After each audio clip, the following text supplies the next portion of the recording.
This is the news in brief from the United Nations. The Northern Hemisphere has just had its hottest summer and warmest August on record, the World Meteorological Organization, WMO, said on Tuesday. Confirmation of these scorching conditions comes amid ongoing devastating wildfires on the US West Coast. Data from the US National Oceanic and Atmospheric Administration, NOAA, shows that from June to August, temperatures were 2.11 degrees Fahrenheit or 1.17 degrees Celsius above average.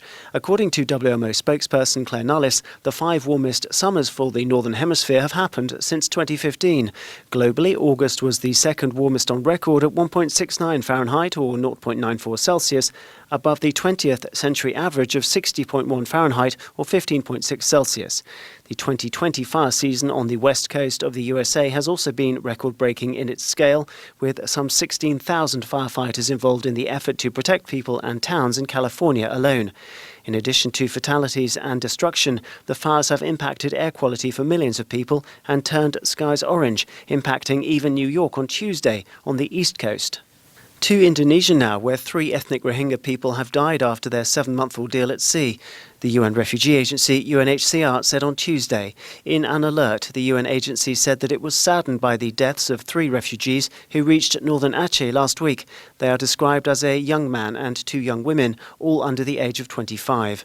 UNHCR said that it is also deeply concerned about the health of many others in the group of nearly 300 people who left Cox's Bazar settlement in Bangladesh in February and spent months floating in the Andaman Sea. More than 30 people are believed to have died on that journey, and the UN has warned that more than a third of those who reached Indonesia require hospitalization, having been repeatedly turned away and refused disembarkation in the region. 4 out of 5 are women and children, and around half are girls under the age of 18, UNHCR said, noting that the survivors had suffered serious trauma.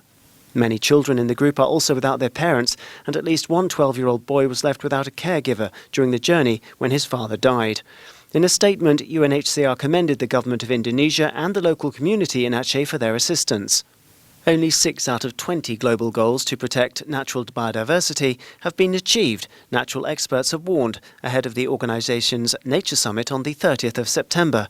Biodiversity is declining at unprecedented rates, according to the latest Global Biodiversity Outlook report from the UN Convention on Biological Diversity. It is urging heads of state attending the summit to adopt radical changes to ensure human well-being and that of the planet.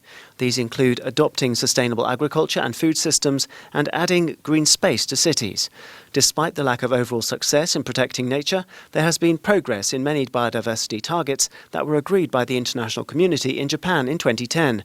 These include in reducing the amount of forest cut down, controlling overfishing, and protecting island species from non-native invasive intruders. David Cooper, Deputy Executive Secretary of the UN Biodiversity Convention, said that numbers of bird and mammal extinctions that have occurred over the past 10 years would have been up to 4 times higher without the actions that have already been taken.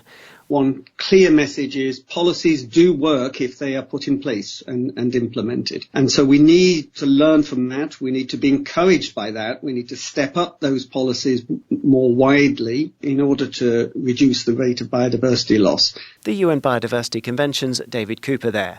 Daniel Johnson, UN News.